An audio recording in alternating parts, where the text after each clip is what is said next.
You're listening to the AZ Wildcats podcast, brought to you by DraftKings, America's #1 sportsbook app. Again, code word PHNX. All right, I'm back in the A. Well, I got the A behind me right now. Jason Shearer has the A over his right shoulder. That's how we do things right there. Hello, boss. How's it going? All right, now let's get down to the first thing that people want to talk about, and that is the jerseys. Kenny Abbey had to flake at the last second, but it's okay. By the way, we got comments coming in hot and heavy already. Everybody's back in the A, back the A, back the A. Everybody back the A. That's what we like to hear around here. All right, Sheer. The uniforms come out, and you know what's weird about it? I'm totally in on them. I have no problem with them. I don't understand why they just don't go with like the vintage 90s, whatever. But some people are really up in arms and they're upset about this. I don't get it.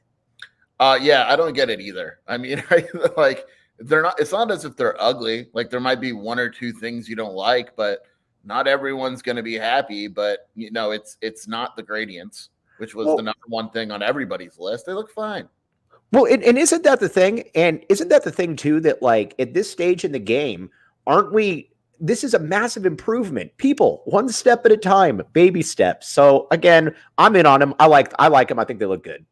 Yeah, I do too. And there's going to be other uniforms that drop that you didn't see everything yesterday. But Jason Shearer with the ultimate insider tease right there. Yeah, multiple uniforms, I think.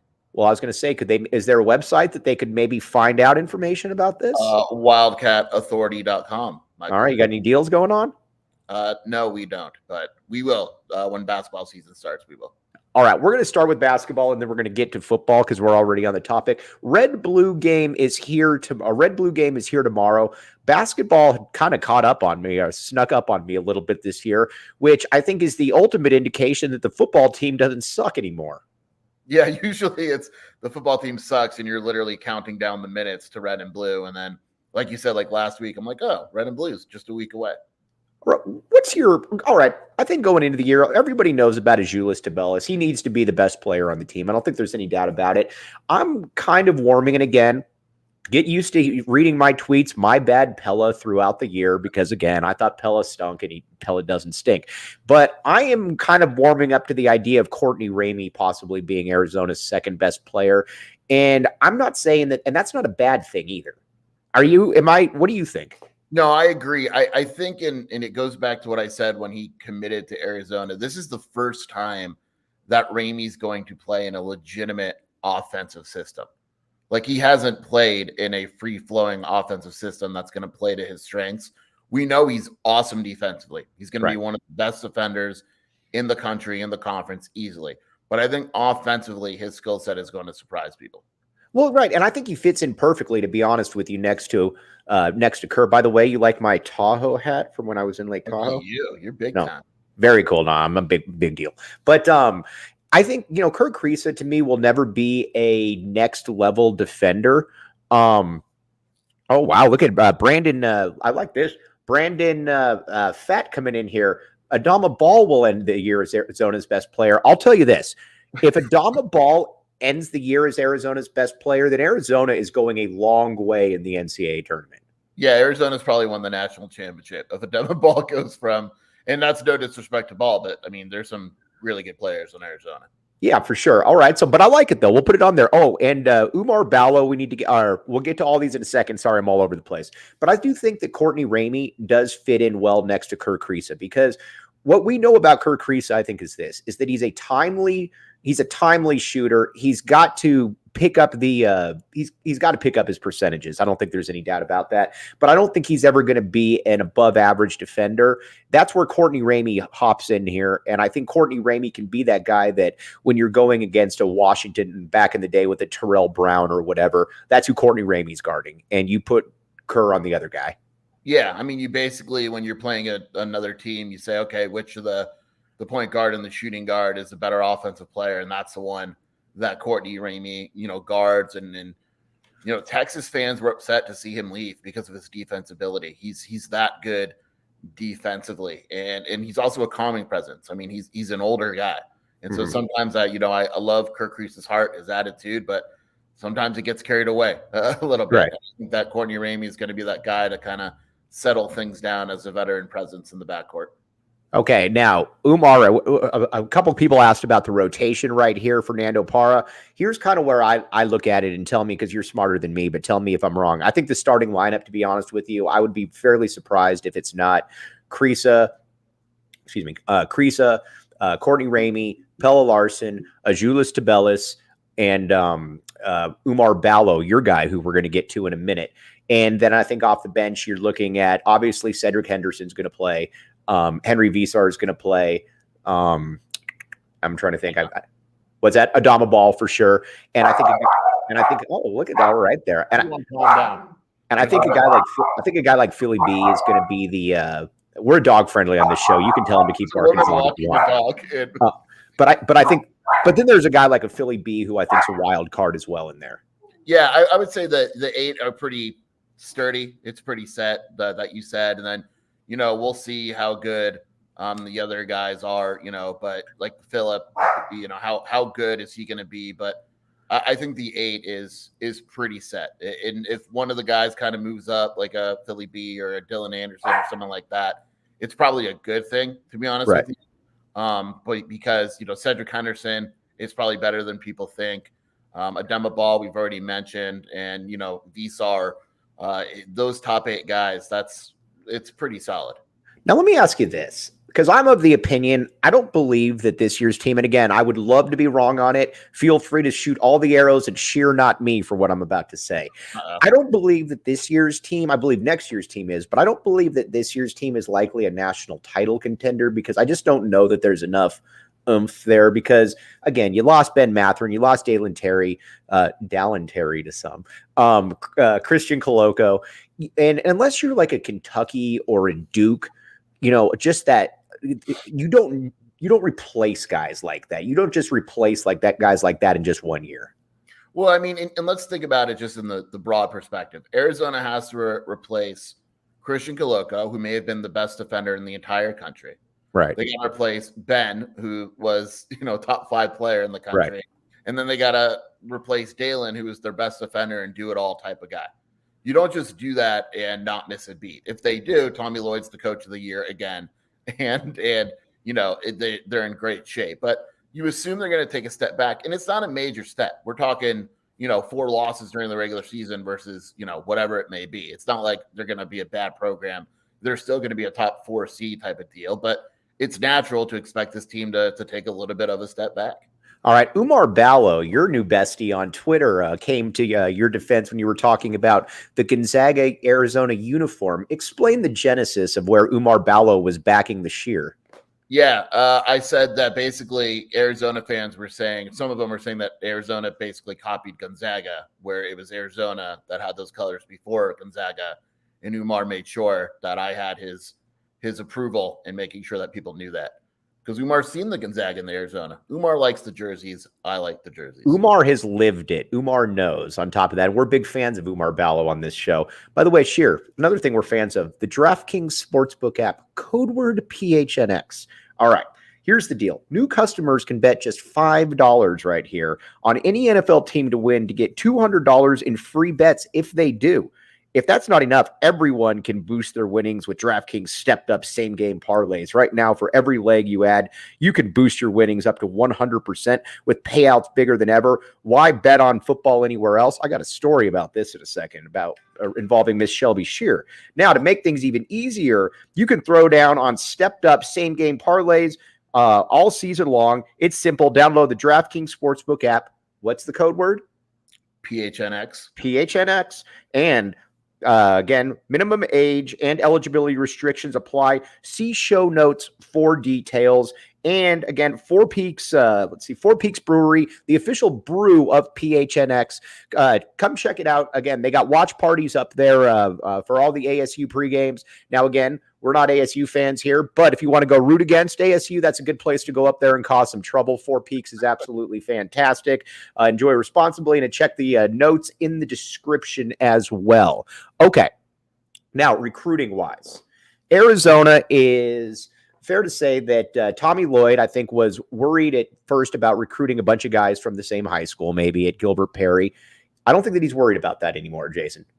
No, not at all. The full staff was at that school yesterday, visiting Koa Pete and Cody Williams, two very clear priorities, different classes, but it's safe to say those guys will be at the top of the list for Arizona. All right, Cody Williams right now, I think, is he is an absolute priority in 2023.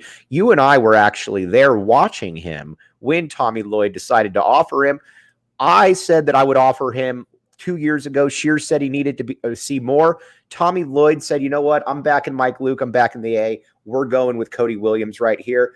But joking aside, he's really kind of taken off. And I believe 247 now has him as a top 30 player, if I'm not mistaken. Yeah, and I could see him moving up again in the newest rankings. But he's a guy where, he's almost similar to Dylan in that he can do a little bit of everything. We didn't see him, like in Phoenix, we didn't see him go out and dominate any game. But then it was one of those situations where you looked at it and he did a little bit of everything. And the key with him is he's somewhat similar to his brother in that what you see freshman season isn't going to be the Cody Williams you see as like a junior. But right. He's still going to be, a solid freshman. But like 3 years down the road, you're talking about one of the best players in the country if everything goes right. And I think what's also exciting about him and why you offer him is first of all, like you said, he's got great blood. He's got great bloodlines. Obviously, his brother was a first-round pick. He's a good kid. There's not it's a low maintenance camp, for lack of a better term. He's an easy offer, in my opinion. Now, Koa Pete, I would imagine you guys, when your rankings come out, are going to have him very, very high up the list. Yeah, we came out with him this afternoon, actually, and we have him at third in the country. So. Right. He's really good. And he's a guy where, I actually thought Arizona had already offered him under this staff.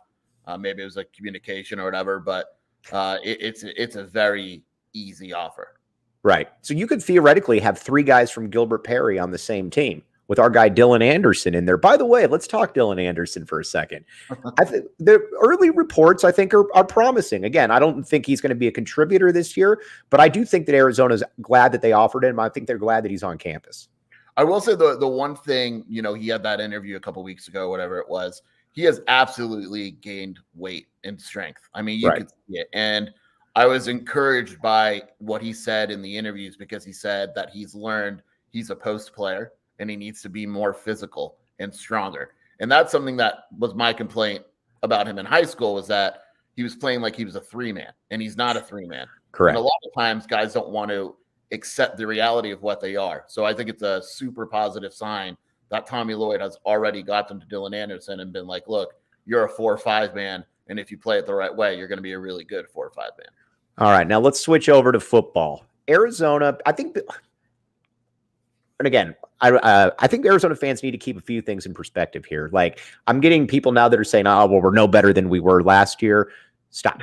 You can make the case about the defense being no better. Fine. We can make that case. But this team this year would absolutely smash last year's team. There would be, what would that be? A -21 spread? Yeah. Offense can win games in college football. Like, right. If you have, like, Arizona had a bad defense last year, but the offense was never going to keep them in games. Right. You can have a bad defense, but if you have a good offense, you're going to win games 41-34. in college football. And Arizona's defense isn't very good, but it was good enough against San Diego State. In reality, it's the offense, right? So if the offense goes out and does its job, and you can't tell me for a second that last year's offense is anywhere near this year's offense. And because of that, this year's team is better than last year's. One thing that Jedd Fisch is really, I think that he's done a really good job of, and we're going to talk about in a second, but also, do you like pizza, Jason Shear? I love pizza, Mike. All right. Now, here's the deal. Mountain Mike's Pizza, not named after me, but Mountain Mike's Pizza. What's up, peeps? The good peeps at Mountain Mike's Pizza are opening up a new location on Oracle and Wetmore. More info to come, but we're excited to welcome them to PHNX. And on top of that, Tap and Bottle. That's the place you go for every away game watch party. Unlike some others, we actually have people that show up there, and it's a really good time. Scott and Rebecca are absolutely fantastic. Four Peaks specials on there. Again, come join a bunch of U of A fans and watch them. Back the A at Tap and Bottle downtown. Okay. One thing that Jedd Fisch has really done, and I'm not, and I don't know that we should be surprised by that, but he's really figured out the portal. I mean, at least offensively. You look at Jayden de Laura was a clear hit. Jacob Cowing, clear hit. Tanner McLaughlin, or Tanner McGronklin, as our guy Quinn Magnuson calls him, clear hit. DJ Williams, the same way. That's four guys on offense who have been major contributors. And the portal, again, it's kind of hit or miss. There's a reason a lot of times people are in the portal, but at least offensively, Jedd Fisch gets that part. Yeah, I mean, he nailed the portal offensively. The only complaint would probably be the offensive line. They missed a couple guys there, but I mean, look, you pick up Jacob Cowing. He's one of the best receivers in the country. Right. To add him in the portal is ridiculous. Tanner McLaughlin, it was a walk-on at first, and you got him from Southern Utah. I mean, they've absolutely nailed the portal on the offensive side of the ball. And I would say with Jedd, if you want to question certain coaching stuff with him, that's fine. His knowledge on offense in terms of personnel and all that is fantastic. All right. Offensively, I put this out on Twitter, and I think you agree with me as well. People need to start paying attention to Big Jonas Savaiinaea, because he is rare air in this. You know what it reminds me a little bit? And granted, he's not the player that I'm about to say, but it's a little bit like when Gronk hit campus, where it's just like, what is this dude doing here? Like, Jonas Savaiinaea looks like the guy that Alabama brings in as a freshman, that Georgia brings in as a freshman. Well, we always talk about, like, and there's a difference with this coaching staff and the last coaching staff, and even Rich Rod, is that you want players that look different, right? So, like, remember when USC used to come to town, we'd go downfield and we're like, this is stupid. Like, right. Yes, this is ridiculous, right? Like, this is dumb. And there's still, Mississippi State was bigger than Arizona, but it's more comparable. But Jonah's one of these guys where you're like, okay, this is what they look like. Like, if you want to know what a future NFL guy looks like, you look at Jonas Savaiinaea and you go, okay, this is different. And that's no disrespect to the other offensive linemen, but he is starting as a true freshman and playing well. There's other offensive linemen that are starting as a freshman. Colorado has one, Van Wells, but he hasn't been very good. Jonah is legitimately good as a freshman offensive lineman, which is super hard to do. Let me ask you this, because you and Greg Biggins and Huffman do really good work as far as, the West Coast recruiting for 247. And Jonah was a difficult eval because, again, he was from Hawaii. They were dealt with COVID. In hindsight, is he and I can't believe I'm about to say this, but would he have been around a 5-star prospect in hindsight? There was discussion. I mean, there was discussion. He was pretty close to it. That the problem is, like you said, the high school season was so different that it makes it difficult. But he went to the camps, he went to the Polynesian Bowl, he dominated. We moved him up quite a bit. Had he had a full high school season and probably in the States, I think there would have been legitimate discussion if he was a 5-star guy.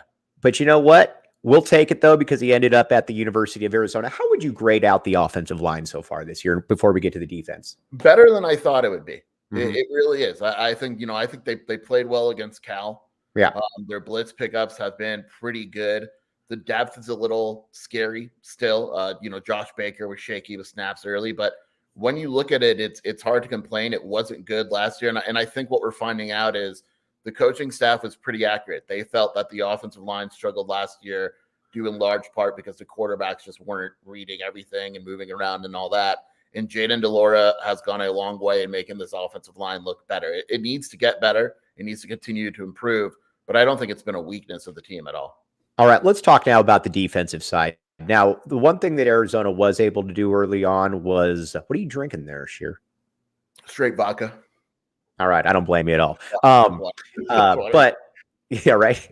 But defensively, though, is there a way to rectify what's happening? Michael Lev had a good article the other day where he was talking about how if you do go back and look at it, just some of the angles that these guys were taking were just absolutely terrible. But how much of this is personnel and how much of this is just not following your assignments and being out of place? It's probably a little bit of both. I mean, it's a situation where, like, you look at Jerry Roberts, and he played relatively well this season. But if you go back and watch that Cal game, he was awful. Right. And I love Jerry Roberts. I think he's a solid linebacker, but he was just taking wrong angles left and right. Right. I don't think that's personnel. I think he had a really bad game. The other linebacker spot is probably a little bit more personnel. You're playing Colby Cage and Jacob Manu, who don't have a lot of experience.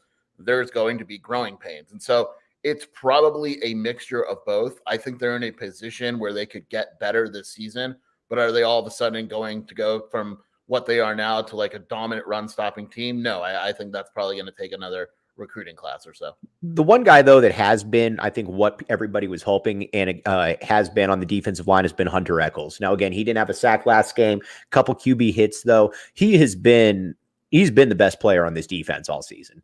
Yeah, I like him quite a bit. He's struggling and run a little bit, but in terms of pure pass rushing, he's clearly the guy right now on this roster. And he's had a few that he's come close. And, I think since San Diego State, he had one where it was close, but it wound up not being a sack. And he's been right there. But he's a guy where, coming out of high school, you saw his potential. He never reached it at USC. But this was the guy that he was supposed to be at USC. And I think the coaching staff is really happy with what they've gotten from him. Are you a little surprised that there hasn't been more movement from a personnel perspective? And I guess what I mean by that is why more guys haven't been like, we haven't really seen much of a Sterling Lane after the first week. We haven't really seen, just some of the players there, especially when guys are struggling. Are you surprised that people haven't been rotated in and out more? Yeah, I think that's one of the more disappointing things so far with the defense. I mean, Johnny Nansen, in fall camp said that he wanted to use 9 defensive linemen and 4 to 6 linebackers, and they're nowhere near that. Right. And, it's a question of, is it just the coaches not trusting them? Are they not good enough? And we don't know that. They have a better understanding of that. I think we're going to have a better view this weekend because I think Colorado is one of those games where you say, okay, let's get Russell Davis, Sterling Lane. Let's give him a little bit more snaps than usual. But against Cal, if you watch them, they were slow, and you got to wonder if they're worn out because I think right now a good chunk of the defense is playing way too many snaps. Now, what about the freshman DBs then? Is this just something where maybe that was just unrealistic to expect, guys like Takario Davis and Ephesians Priceock to be real contributors in their first year, and maybe their arrival date is the second year? What do you think about those guys? Yeah, the issue is who are they playing over? Like Christian Roland Wallace isn't leaving the field. So then you have the other spot, and they like Stukes and Rutherford. Basically, at this point, they're splitting. Right. Rutherford hasn't been great, but statistically with like the PFF and all that, he hasn't been terrible either. Right. Me and you aren't big fans of his, but true. It's a situation where like you're throwing a freshman corner against Mississippi State. You're not going to do it. North Dakota State, they're not strong enough. Could they have played against Cal? Probably. Could they play this weekend?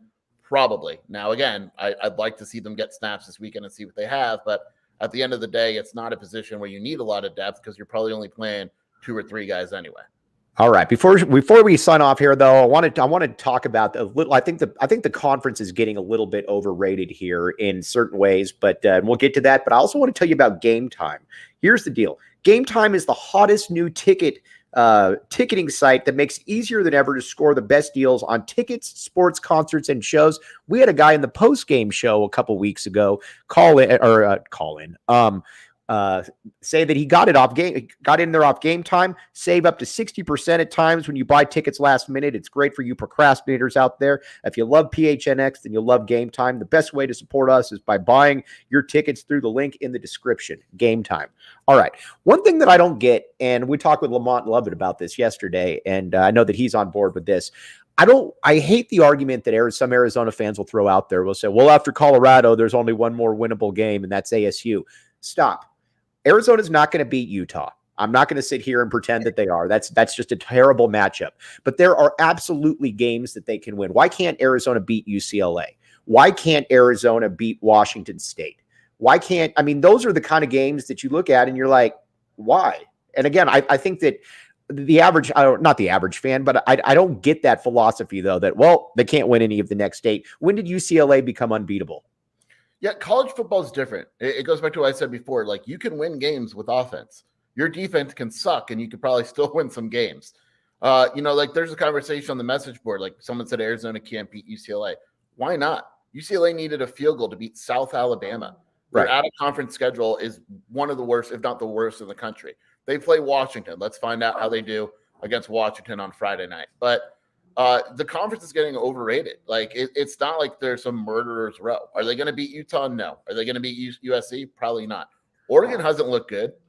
They haven't beaten anyone. I mean, they beat Wazoo. They got lucky. And so to me, it's like people need to chill out. There's always one game where Arizona wins where they're not supposed to. Ron, I'm going to hop in here a little bit. I'm going to defend my guy, KB Thiel, right here. First of all, no, he shouldn't be an ASU or he should be a U of A fan. Kobe's being realistic here because people need to remember here, again, what Fisch inherited. And I've been saying this from day one. I know you have on your boards too. This was arguably the worst team in Power 5 football that Jedd Fisch inherited. You're probably going to look at 4 or 5 wins this season. And if you get 4 or 5 wins, to me, that is a massive improvement. Yes, the defense isn't very good. I totally get that. But again, if you were to tell me, there's a reason that Vegas put their OU at 3 wins this year. And you and I both loved the over. DraftKings Sportsbook app, code word PHNX. But again, Jason, this is clearly a much better team. Rome was not built in a day. And I'm going to keep saying that out there. Here's what you need to know in a vacuum. It's you're comparing just similar teams in the conference at one point. Colorado beat Arizona 34-0 last year. Right. Arizona's a 17.5-point favorite for Saturday. Right. That means that one program improved and the other one didn't. It got significantly worse. Arizona is moving in the right direction. The idea that it would only take a year is insane unless you just have no idea how Kevin Sumlin left this program. Also, I need to tell, though, Shelby Shear, your lovely wife, used the DraftKings Sportsbook app, code word PHNX, to place her first bet at the U of A game, if I'm not mistaken. Now she's all about it. She asked me like on every Thursday night. She goes, "What's our next bet?" Dude, I'm telling you, man, it's a way of movement. All right. Before we sign off here, though, let's give me a prediction. Then, what are you looking for from Colorado? And one other question: Carl Durrell obviously isn't the guy. Isn't the guy? I thought that was a weird hire to begin with. Everybody keeps. Why isn't Eric Bieniemy a candidate for Colorado or seemingly any job? Is there just something going on there where there's probably something we don't know? Yeah, I mean, with the prediction, I think I picked Arizona 49-24. I like it. With Bieniemy, there's got to be something, right? Because NFL teams won't hire him, college teams won't hire him. There's got to be something. Maybe he's just like super bad in the interview process, or there's something we don't know. Because you'd assume with Colorado, it's a very easy hire. If Arizona blows out Colorado, I think Durrell gets fired on Sunday. They have a bye after Arizona. It just makes sense. I don't know who the heck they would name interim because their whole staff. Scott Frost? That'd be awesome. Scott Frost would do well at Colorado. I actually think Scott Frost, BS aside, would be a decent hire. They can do much worse than Scott Frost. But Carl Durrell says hi. Bring back Rick Neuheisel. Yeah, I know, right? To answer your question, Fernando, yes, I did do a crossover with DNVR, and that will be up later today as well. All right, so you're going 49-24 here? Yeah, something like that. All right. Now, before we sign off, where can they find you? What's going on? Where can they find me annoying people on your place of work? WildcatAuthority.com, on Twitter at Jason Shear. Obviously, we got a very busy 48 hours in a good way coming up with red and blue and football and all that. You know, you're going to get to see a lot of me because I'm going to get to sit next to you Friday at Red and Blue, and I'm going to get to sit next to you Saturday during the game. Oh, I'm excited. Thankfully, there's going to be a lot of backing the A and a lot of backing the J. A lot of backing the A, backing the J. It's going to be exciting. All right, Sheer. Everybody out there, again, awesome stuff from everybody out there. Close to 100 comments, guys. You're the best. Sheer, you'll probably be hearing from me in, I don't know, less than 20 minutes, I would assume. 5 minutes. Yeah. All right. He's Jason Sheer. I'm Mike Luke. Thanks for listening to the AZ Wildcats podcast.